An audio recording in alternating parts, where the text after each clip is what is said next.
Monga mukudziwa kuti chipani cha Malawi Congress Party chimakhulupirira kwambiri kulemekeza ngodya za ufulu wa atolankhani. Nthawi ino ndifunse atolankhani amene muli nyumba muno kuti mufunse mafunso amene muli nawo, kenako anduna amenenso ndi mneneri wa chipani cha Malawi Congress Party akhale akuyankha.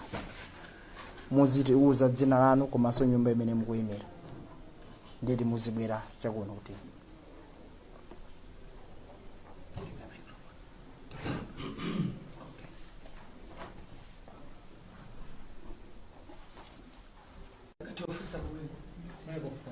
Michael. It's okay, go ahead. Okay. Zikomo kwambiri, ine ndi Patrick Kachere kuchokera ku Umunthu FM. Olemekezeka makambapo mfundo zosiyana ndipo imene ndayigwira bwino ndiyokhuzana ndi nkhani ya ndalama za ana amene azalandira akazakwanitsa zaka 18. Potengera mwina ndi imene chuma cha dziko lino chikuyendera, Amalawi ofuna atamvetsetsa kuti zimene zidzatheka bwanji sizabweretsa pressure kwa anthu amene mwina ndi ovutika kale pa nkhani ya zachuma. Komanso funso lina likhudzana ndi kupita kwa mtsogoleri wa dziko lino chigawo cha kumpoto. Mwina nchifukwa chani apita this time around than mwina mbuyo monsemu pozindikira zoti mwana zoti amakonda wina aliyense mmene mwafotokozeramo. Zikomo kwambiri.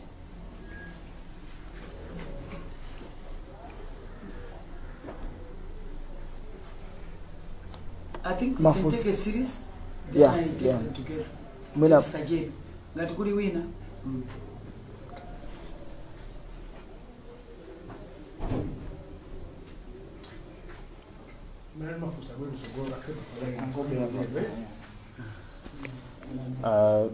Zina langa ndi Robert Chandira kuchokera ku Blantyre Synod Radio. Ngafuna tangomvetsetsa zosenzera kuti ngati chipani ndinokhudzika kwambiri ndi mmene wachiwiri kwa mtsogoleri wa dziko lino mwina akuchitira misonkhano kumanena kuti mwina boma likupanga zakatangale. Mwina ngati chipani mukuona kuti ndizotheka kukhala ndi nthawi mwina kwayitanitsa kuti mukhoza kukambirana kuti mwina mavuto enawo ndikwatha kudzera mwezi wakambirana. Zikomo kwambiri.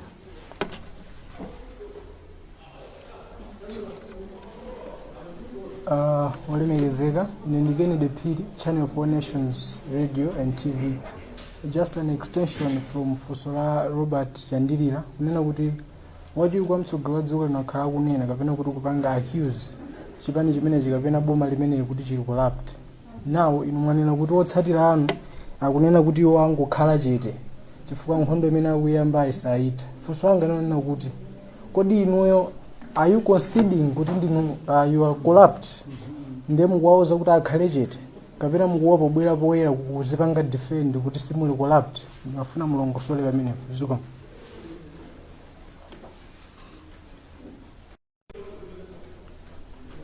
enaso ngati alipo kuti mwina angotengeratu Mwina panopo ndikayankha. Itatenga second round. Ndikuyamikeni kwambiri amene mwafunsa mujandanenera poyamba. Tinachita dala kuti lero pasadzaze anthu chifukwa tifuna mmasuke.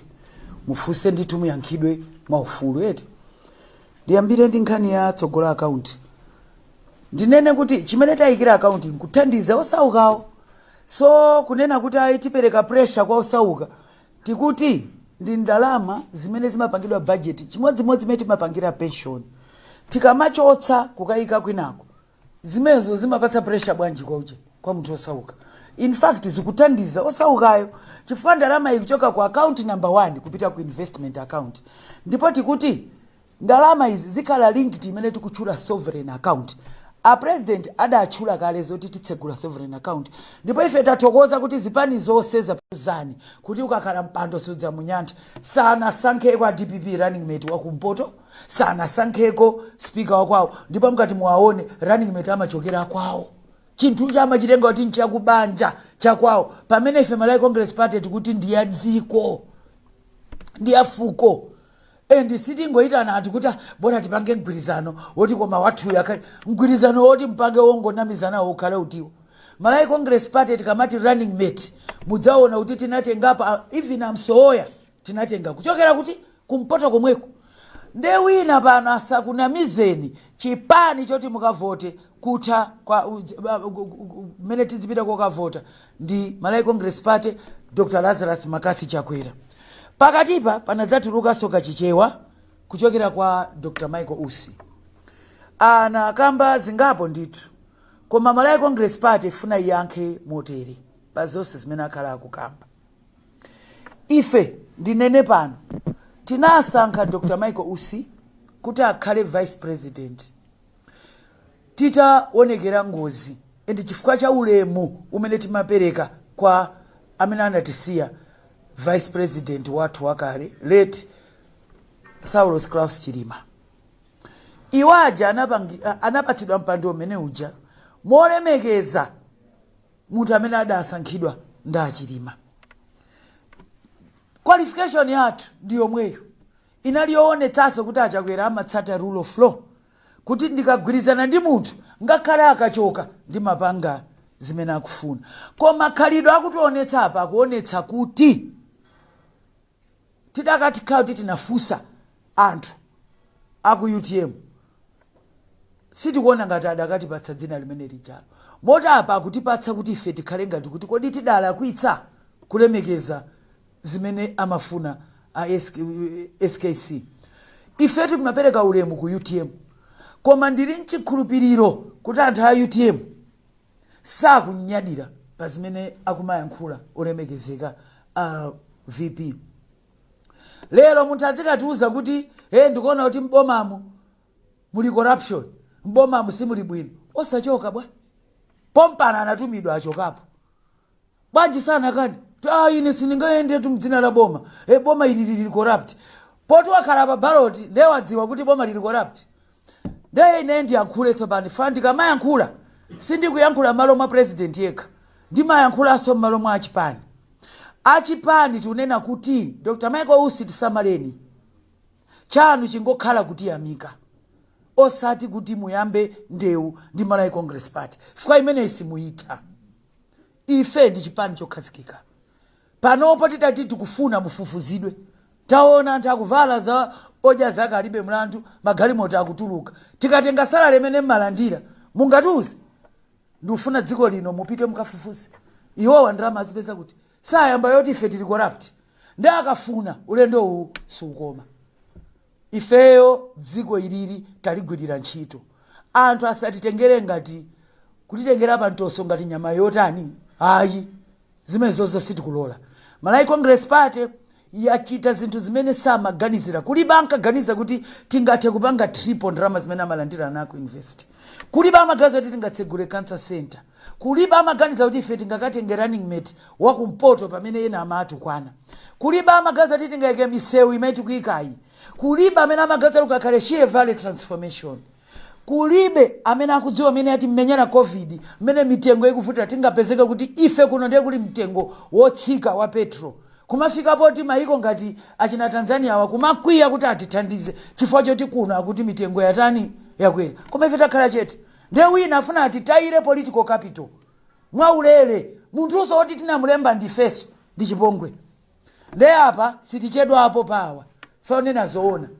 Tudziwa kuti afuna azigulire malo. Koma zigulireni malo mwa njira ina. Pezani zanu zonena monga chipani. Zoma yedzekera kwa ifezi sizitithandize. Kaya mupita ku ma university. Zonsezi zikuchitidwa modutsa MEP ndi ECOS project. Nde mukati muone ichi fasiti kuti tidzapanga tikupanga panopo. Ndimafuna so mumvetsetse kuti kata budget kumene tikumanga panopo. Tikupanga rehabilitate Muzuzu Airport imene yangokonzedwa andi panopo yakhala ikungoyang'anidwa zaka zonsezi anthu ankangoyankhula ife tayambapo. Mukachoka kumene kumuona M1 ikumangidwa ku Northern Region, Chiweta, Jenda ndi onse mala amene tikukonza kumene koko. Situnena zoti tidzachita tukamba zoti mukanyamuka pano mukaona kuti zikuchitika. Kuliso Chipofya irrigation scheme imene ikurumpi sinachitikepo ndi mbuyo mosemu. Kuliso construction ya Linga irrigation scheme in Kata Bay. construction ya Nthola Ilola irrigation scheme. Ife kumpoto tayalako mphasa chifukwa tidziwa kuti anthu kumeneko umphawi ukuchitika koma chakwera wapita ukakhalapo kuti akamvetsetse kuti kodi zikuyenda bwanji ndipo ndikonza motani. China chikuchitika imeneko ndi Nthola Bola rice milling plant kumeneko tikutulutsa mpunga ndipo muganize sikuti mpungawo uzingokhala wodya pano tikunena kuti tidzipanga export tipeze forex imene nde 8mm strategy imene tikuti Nthola Bola rice milling plant. Paliso Mzimba stadium imene ikumangidwa, pali Nthalire community hospital imene ndakamba ija, pali Mafinga and Mako irrigation schemes ku Chitipa, tikumangaso Mzenga irrigation scheme ku Nkata Bay. Tikupanga magetsi, kupanga electrify many areas mu region ya Marepo. Tifukwa tikudziwa kuti chilichonse tingapange chikufunikira magetsi. Pano tikudzutsa kaerekera mangamene ndakuudzani lero ikupangidwa so ujeno irrigation ikupangidwa commission so imene tikuidzutsaso. Now pali 200 million amene alandira CDF imene 200 million imene yaperekedwa monga CDF and imene yathandiza kwambiri ma community. Dewina akamati apanga chani pa CDF afuse na anthu kumpoto akuuzani kuti awa ndi awa alandira. Mutati muoneso nkhani ya farmers kumene alipo ambiri amene agulitsa foja, agulitsa soya, agulitsa zambiri zimene akuyenera kuti adzigulitsa. Tikumangaso rumpi TTC kumeneko andi tikupanga expand chipatala mujandakambira. Ndakuluakulu ndisanapite kuzina mwachidule ndapereka izifwa choti anthu nthawi zambiri tikamakamba tikumayankhula koma apa ndakupatsani mafacts and ndifuna ndipange invite wa news wina aliyese zimene ndakamba pano pitani mukaone chifukwa zikumachuluka ndale koma anthu adziwe izi. Ife kumpoto sikuti tangoyala mphasa koma tuchitopita ukakhala nawo tikaone kuti kodi nsewu zikuti bwanji, kodi maphunziro zikuyenda bwanji, kodi titani pa zimene zikuchitika. Nkhani ina imene ndifuna ndikambe pano ndi nkhani ya tsogolo account payokha. Kwakhala kukukambidwa nkhani zooneka kuti anthu kaya sitikumvetsa kaya tikufuna kuti tisokoneze wanthu. Ndiye ndifuna ndiyambe nkukamba apa. Achakwera pa zaka zimene alamulira zaka izizi 5 kuphatikiza ndi zimene analowa anthu parliament 6 aona kuti nkhani yakula pa Malawi ndi umphawi. Ndiye tifuna tidule imene amati cycle of poverty kapena kuti umphawi usamachite kubereka ma generation. Ndiye akufuna kuti kuyambira pa 16 mwana wobadwa pa 16 September kupita kutsogolo abadwe mu dziko limene lidakonzeka kuti iye wabadwa. Ena akuona ngati tunena kuti Achakwera akutuma anthu kukabereka bodza ngati mwalephera dzisankho kumangonena. Ngati mulibe candidate ngati mene zikuonekera kumangooneka fakuli zipani zina zili ndi patient malo mokhala ndi candidate. Ndi amene muli ndi mavuto amenewo onani zochita mwina mthamange kuzipatala osati mudzidza nama za manifesto ya Malawi Congress Party. Ife tili ndi candidate, ife tidalembetsa, inu munanyamuka nokha kwa uzanthu asalembetse. Mpira umauluza munauzidwa kuti penalty imenyani running mate magwanayo mukatenga tipex nokha kudzakazika ena mungoyambana kumeneko. Ndiye chonde ngati masowa zochita musanamizire Malawi Congress Party. Tsogolo account situnena kuti tidzapatsa anthu ndalama, situnenanso kuti kungobadwa wina wakalandira ndalama ayi. Iyi igwira ntchito mmene account yathu ya pension imagwirira. Ndifuna ndikumbutsa anthu pano tikanena kuti tikukonzekera pension situnena kuti tikukonzekera kuti anthu amwalire kapena asiye ntchito ayi. Chimodzimodzinso tikuti mwana akabadwa tidzikonzekera sikuti boma lidzingodziwa kugula matewera okha ayi. Tidzikonzekera kuti mwana uyo adzafuna kupita ku university, tidzikonzekera kuti mwana uyo adzafuna business. Panopo anthu ambiri amene tikuvutika ndalama ana akulephera kupita ku university. Loans board taipereka ndipo tachulutsa anthu koma tikuona kuti si kufikira aliyese. Ndatakhala pasa Achakwera anena kuti tufuna tikonzekere kuti amene ali osauka nawo mabizinesi afikire, nawo university skuli ya ukachenjede yafikire, maskulu aku primary adzita kuthandizika. Ndiye zimene zichitike zoti mwana wobadwa achakwera akuyamba second term, boma likatenga ndalama ku account number 1 ikayikidwa ku investment account, boma lidziponya ndalama mmene mujamu, ndalama zija zizipanga gain interest. Mwana amene abadwa pa 16 pamene achakwera akhala akulowa second term, woyamba kuti timpatse cheke chake chidzatuluka pa 2043, kutanthauza kuti sikuti wina pana akhale pasi nkomati ndiye ndalama mukazitenga kuti akuluakulu, kuti tithetse umphawi tikonzekere mavuto, osati kuchita kuti palibe chimene tingapange. Chakwera si president wokweza manja mwamba, ndi president amene amasova mavuto. Ndi apa akadziponyedwa kandalama kaja moti panopo mutati muyang'ane muona kuti tidakakhala kuti tidayamba kale bwenzi pano kuti ayamba zaka zochepa zoti mwana amene afike 18 years boma limpatsa cheke, ngati ukufuna kupita ku university pita, ngati ufuna business upita, kutanthauza kuti kulibe kholo limene lilandire ndalama chifukwa choti mwana wabadwa. Ayi ndithu palibe amene alipidwe chifukwa choti wabaditsa mwana, koma boma liyamba kupanga plani imene tikutchula Chakwera legacy generation, kutanthauza kuti Chakwera akutulutsa ana amene koyamba adzidziwa kuti nabadwa mu dziko limene linandipangira maplani. Endi izi zikhudza aliyense oti tikudabwa amene akulalatawo ana onse apanga qualify, chifukwa zinthu izi sizayendera kuti ndi wakongeresi, zidzayendera kuti wabadwa ndiwe Malawi. Ndipo dziko lino ndalama imene titulutse ku mamaini ndi ndalama ya nkhaninkhani, tikuyankhula za ma-trillions.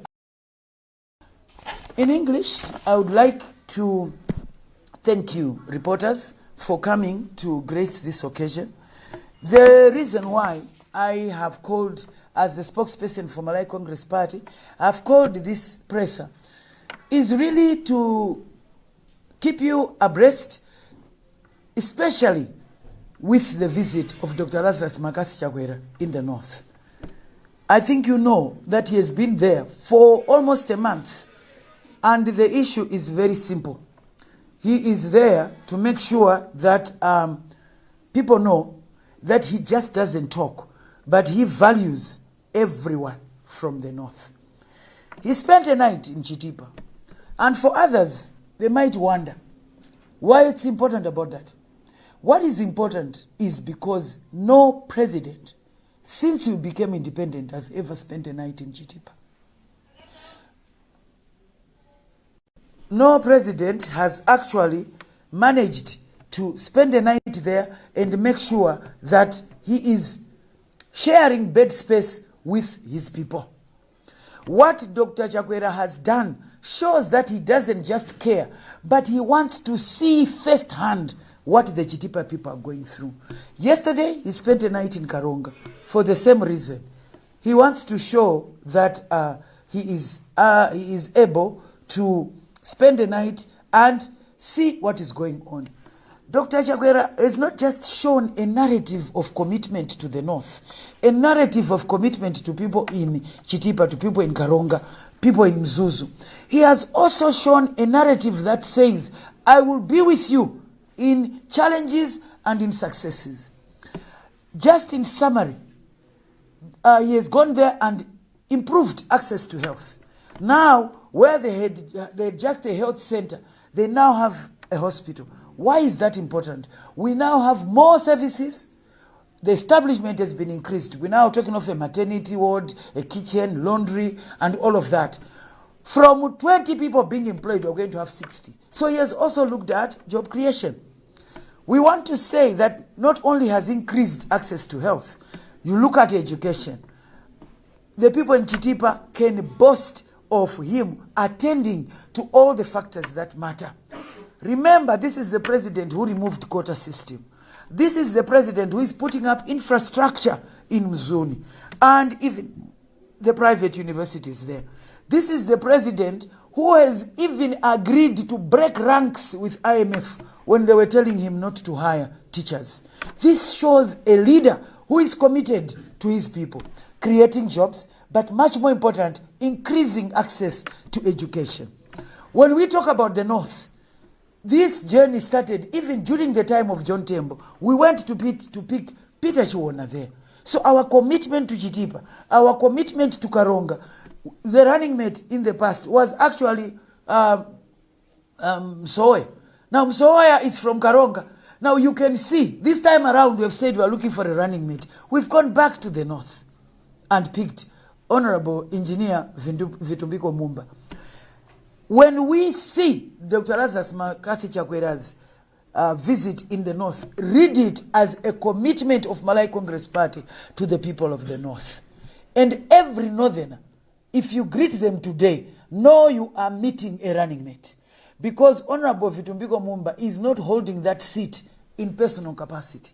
He's holding it as a representative of the North. So whether you are from Zuzu, or you are from Chitipa, Karonga, name it, Nkatabe, you are the running mate of Malawi Congress Party. That is why in this press conference I am saying, unless you have been bewitched or there is something wrong with you, anyone from the North cannot vote for any party, for anyone other than Dr. Lazarus Makathi Chakwera. He has actually sat down and shared meals with people from the North, slept there, talked to them, and seen and make sure he's seeing firsthand the challenges that they are going through. I've actually chronicled all the developments that are happening there, and in summary, I'm not going to go through all of them.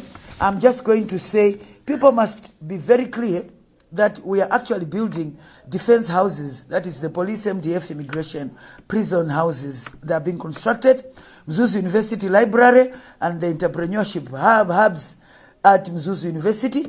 We are constructing classroom blocks in all primary schools and including secondary schools under the MAP and ECOS project. Construction of the Nkatabe Jetty. We have rehabilitation of Mzuzu Airport, which has been dilapidated and was stalling before. We have construction of the M1 road in the northern region, Chiweta, Gender, and other spots under construction since they are, they're on sustainable roads. And we're making sure that they're on sustainable roads. We're also constructing the Chipofia irrigation scheme in Rumpi, and it's the first ever, and it's magnificent, and it's something that stands out in the district. There is construction of Linga irrigation scheme in Katabe.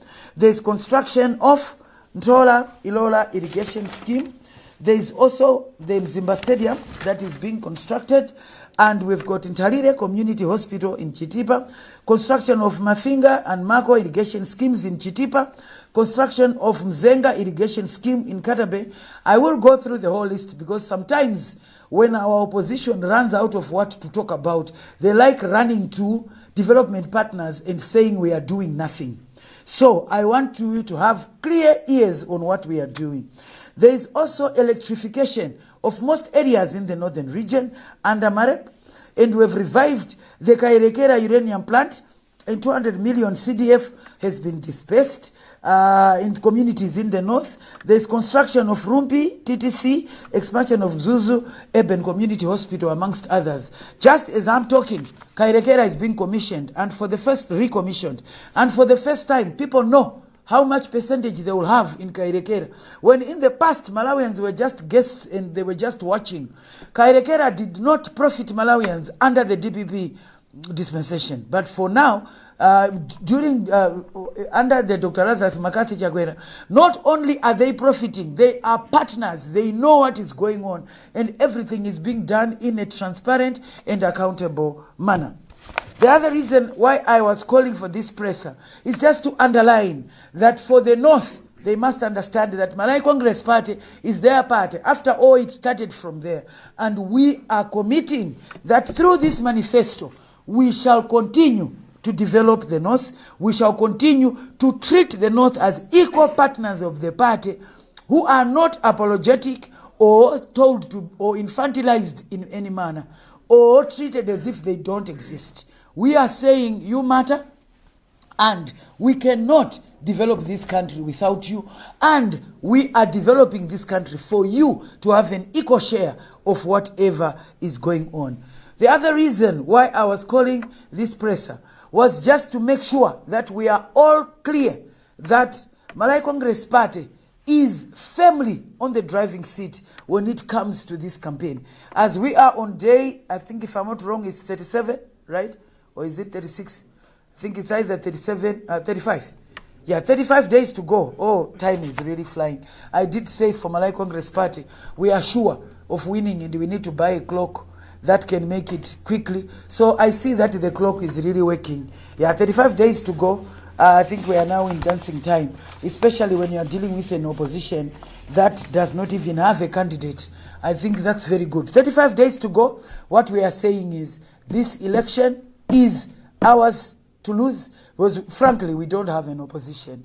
But all we need to do is make up on the 16th. Let's all wake up. So I'm saying to the people in the north, 16th September, make no mistake, 6 o'clock, make sure you are all dressed, ready. Go and vote for Tambala Wakuda. Go and vote for your partner in the north. Go and vote for a president who can sleep in Chitipa. Go and vote for a president who can spend a night in Karonga. Go and vote for a president who removed quota. Go and vote for a president who has made you the running mate and has trusted you to say, in his absence, it's you who will be running this country. Make sure you don't miss this opportunity. Let's all go out, right from gender up to Chitipa. Everybody must come out, go out and vote. The other issue that I've handled in this press conference is actually the issue of, I think I've also talked about the Kairekera, I've covered that. I've talked about the Ntalire Road, I've also talked about that. I now want to turn my attention briefly to the Vice President, Dr. Michael Usi. And our words to what he has been saying is, we have kept quiet because frankly, him being made VP was because of the tragedy that befell us. And Dr. Lazarus McCarthy Chakwera wanted to honor late SKC by putting in position the person whom he had trusted. It was because Dr. Lazarus McCarthy Chakwera respects the rule of law and respects agreements that he makes when with his political partners. We want to call on the VP not to abuse that opportunity that he got, because frankly he wasn't going to be vice president if it wasn't for that tragedy. So instead of him just showing his gratitude for Malawi Congress Party respecting the agreement that it had made, I think it is not in his place to be speaking the way he's speaking. Since he's saying government is corrupt, I want to say he is at liberty to resign. Why is he still taking trips given by the same government? He has just returned from a trip and then he comes back to bite the very hand that is feeding him. He must understand, when we talk about Malawi Congress Party, we're not just talking about Dr. Lazarus McCarthy Chakwera. Dr. Lazarus McCarthy Chakwera gets his powers from the people of Malawi Congress Party. And the people of Malawi Congress Party are saying respectfully, please keep your lane. Just because you are on the ballot, you can't discover that the government you are in is corrupt. And if you believe that it's a problem, please resign. And we want to give him 24 hours is enough. He can resign, the sun will still shine. Malawi Congress Party will still win this election. We know that he's under pressure to grow a base. After all, I don't even know how many MPs he's fielding. If you look at how the MPs have been fielded, some of the parties, honestly, they're dead in the tracks because they couldn't even field a full house. How do you think you win an election? So now, because there are parties that don't even know what to do, grasping at straws, he must not abuse the political capital that he has been given by Malawi Congress Party. We have no problems with him standing, but can he build his political capital on his own? Malawi Congress Party supporters are not amused by the way he is speaking, and we are saying, if you don't like being in government, get out. You can't use our resources, come and be abusing what we have necessitated. I want to underline that this opinion is coming from Malawi Congress Party supporters. And as the spokesperson of the party, I am duty-bound to communicate what they feel. They are not amused. They've been very respectful of Dr. Michael Usi. He must not abuse his position. Let him campaign fairly, but he must not abuse his office. If he has problems with this government, he is free to resign, and we would be glad to receive his